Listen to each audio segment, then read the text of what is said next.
Right, let's look back at a bit more of yesterday's action, shall we?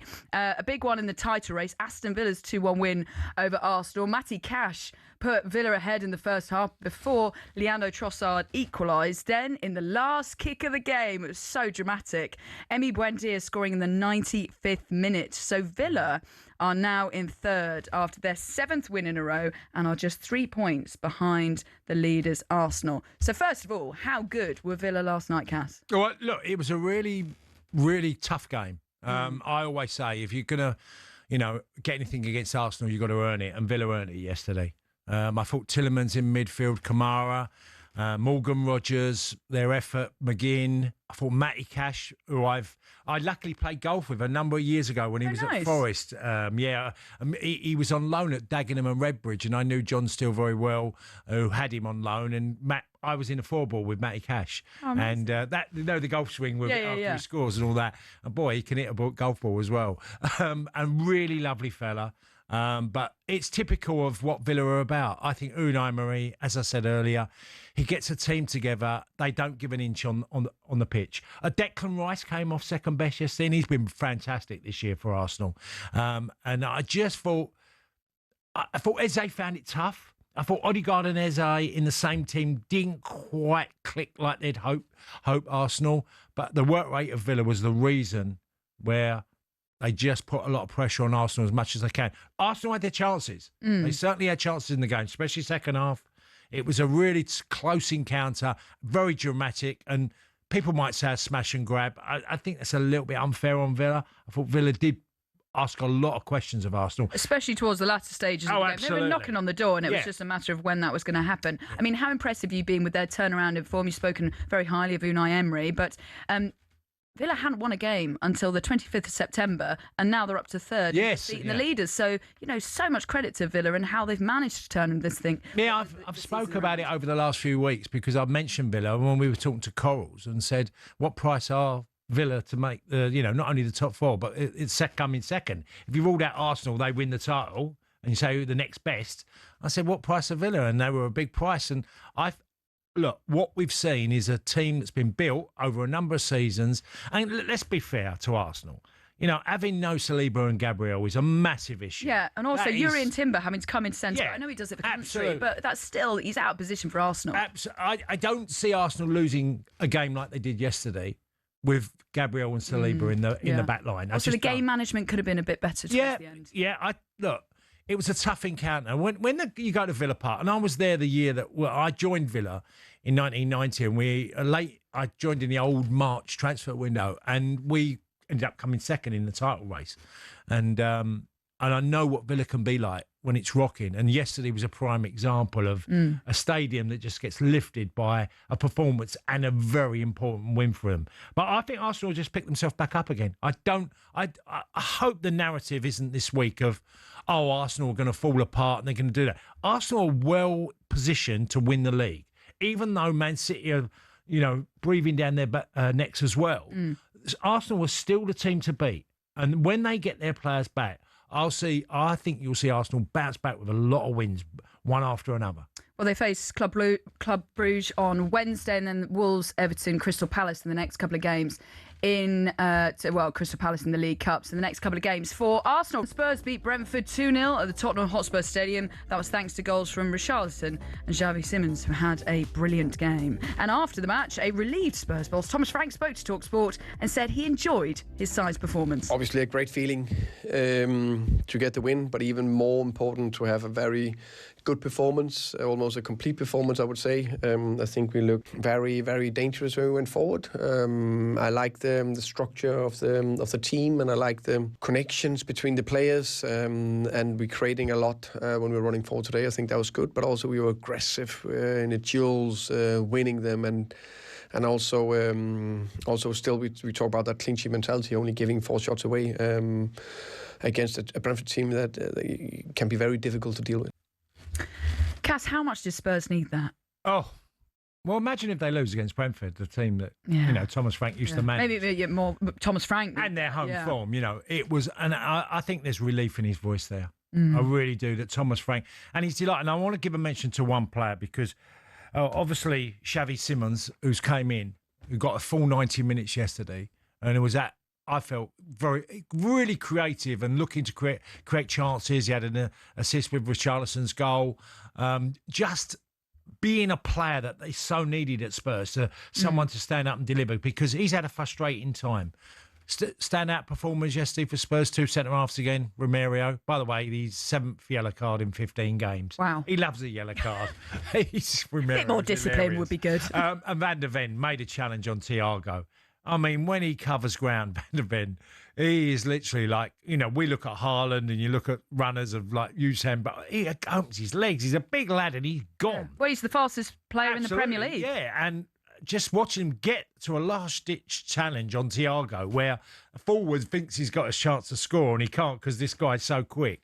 I think a great result. And look, it's only, I think it's Spurs' second home victory of the season. Yes, that's correct. Which is, a poor return you'd think from them. But I think the performance was a lot different from what they've seen. They've kept a clean sheet, and also they've been questioned in certain games of not creating anything. Yes, he was different. Okay, it was Brentford who have slightly come off of what they were in the early part of the season, but a big result for Thomas Frank. Yeah, like you say, Xavi Simons with a goal and an assist. Yeah. Really pleased for him. It'll do the world of good for his confidence. As for Brentford, they're going to want to get out of North London. Well, 2 defeats to Arsenal, then Spurs in the same week. But any concerns for them? Well, look, so far they've been doing okay. They're obviously quite comfortably above the relegation zone, and they got a few points in hand. It was always going to be a tough year, losing Thomas Frank and then Keith Andrews coming in. So I'm trying to give a benefit of doubt. Look, they've got a lot of good players, Brentford. I like Damsgaard. Sade, I think, is a player that can improve again. I think Thiago's goal scoring has been brilliant for them. There's a lot of good things in there. They've had a real tough week. Arsenal, Spurs, North London, like you say, in the same week. It's a tough one. So they move on. They'll be fine, Brentford. OK, let's move on then. Let's also look back on the draw for the 2026 World Cup, which took place on Friday, which you heard live on talkSPORT. So England have been drawn in Group L alongside Croatia, Ghana and Panama. And now we know where the games will be played. So England's first game will be against Croatia in Dallas on the 17th of June. Then they face Ghana in Boston on the 23rd of June. And their group stage ends with a match against Panama in New York on the 27th of June. So for more on the draw and to look back on yesterday's Premier League action, including Spurs' 2-0 win against Brentford, which we were just talking about there, we could say a very good morning to Sunsport's Jake Sanders. Good morning, Jake. Hi, Jake. Good morning, guys. How are you doing? Yeah, good, thank you. So first of all, what did you make of the draw? Are you happy with those England games and the locations? Yeah, I mean, the only slight disappointing thing about the draw is with so many teams in this sort of new format, you wanted England to play against sort of teams they haven't played against before, and it's got a 2018 feel to it with Panama and obviously Croatia. I know Ghana's something new and exciting, and they got obviously Semenyo and Kudus, which everyone knows about. But in terms of toughness, I think England will comfortably qualify. Croatia's obviously quite a difficult one, but got quite an age inside. But yeah, I wanted to play a few teams we haven't played before at major tournaments. Yeah, I've heard this, Jake, quite a lot where fans are saying who they'd like to get. And I mean, I've been part of 2 World Cups. I don't remember as a player thinking too much about who we've got, because you generally, in years gone by, because there was obviously smaller groups and tougher teams that you were just like, oh, we played Holland a lot and didn't like it, kept getting beat by Ireland. Well, Jake, the standout team is Croatia, who beat England in the semi-finals of the 2018 World Cup, like you mentioned. So how keen is it for England to get off to a strong start, bearing in mind that is the first game? Yeah, it's huge. The first game, I think England generally have done well at all major tournaments in their first game. I remember them beating Croatia at Wembley in Euro 2021 or Euro 2020. If England win the first game, they're almost qualified already, especially with what should be a pretty routine final game against Panama. So the first game's absolutely massive, especially with some groups, 3 teams qualifying. So you win your first game, sort of 80% of the way there already. Yeah. What about the times of the games? And obviously New Jersey, Boston and Dallas, yeah? So how does the logistics work there, do you think? Is it good or bad? Yeah, I mean, they're always... Do you mean for England generally? Or yes. The whole... Well, I mean, Boston and New Jersey are not too far apart, are they? No, they're not terrible. I think are they 9, 9, and 10, the three England games, which Yeah, is so you've got Croatia in Dallas is at 9 o'clock. You've got Ghana in Boston at 9 o'clock and Panama in New Jersey at 10 o'clock. yeah, I think they're quite reasonable. They're always going to sort of suit UK television, and 9, 9, and 10 looks pretty good. The one that could be really exciting, looking a bit far forward, is Mexico, potentially in Mexico City at 1 a.m. in the last 16, which that looks a bit of a mouth-watering prospect, playing Mexico in Mexico City. And then potentially facing Brazil if all things go well. So, it's just getting quite real and very exciting now. Because like you say there, Jake, if England win their group, they could face Mexico in the last 16 before facing Brazil. Let's talk a little bit about Scotland then. What did you make of their draw? Brazil, Morocco and Haiti, 2 games in Boston and 1 in Miami. I suppose deja vu for them because they faced Brazil and Morocco last time they're in the World Cup back in 1998. So what did you make of Scotland's draw? Yeah, it's quite an interesting one. It's sort of like a glamour tie Brazil, a winnable tie Morocco, and then what should be, like England with Panama, quite a routine one in Haiti. So I think they've got to be looking at that, thinking they've got a decent chance of qualifying, even finishing second. We know what Morocco were like, in 2022, getting to the semi-finals. We've like all of us, we've not seen loads of Morocco in the last few years, but I think Scotland, they'll have big support out there, and they've got to be thinking, they've got to be targeting second in that group, surely. And Jake, you're a Spurs fan. What did you make of yesterday's 2-0 win over Brentford? Happy? Yeah, it was a relief. We've all know about this home form for not just this season. It's been a year. I think since before yesterday, it was just three wins in a year in the Premier League. It was a relief. Everyone's been crying out for Xavi Simons to start, and we got that, and it was a proper professional performance. I think the most important thing for me was the intent, trying to be a bit more positive, a bit more braver, not giving up as many chances, letting these technical players get on the ball and play and take the game to teams like Brentford, because we've seen what happened against Fulham's, your Wolves', your Bournemouths, your Aston Villas, far too many poor home results. So it was a massive relief, yeah. Yeah, well, you'll be happy for a week then, Jake. Yeah. Well, maybe not. We got another game on Tuesday, so maybe not even a week. Well, I think you called it spot on there, Jake, with Spurs, because Simmons needed 90 minutes as well.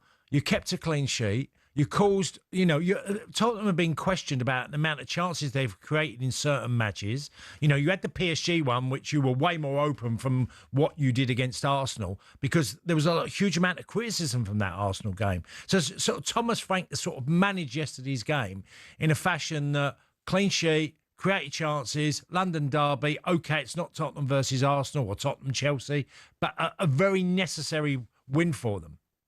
Yeah, definitely. And I think he's struggled to shake off that, no disrespect to Brentford, that sort of Brentford mentality in a way. And I know we're not on Arsenal, a City, a Chelsea going for the league, but, Tottenham in home games against bottom half teams. I know Spurs finished 17th last season. You've got to be taking the games to oppositions that come like that. Spurs fans pay a lot of money, and 60,000 people turning up. You have to take the game to the opposition, and that's what they did yesterday. After a bit of a nervy start, there was real intent there.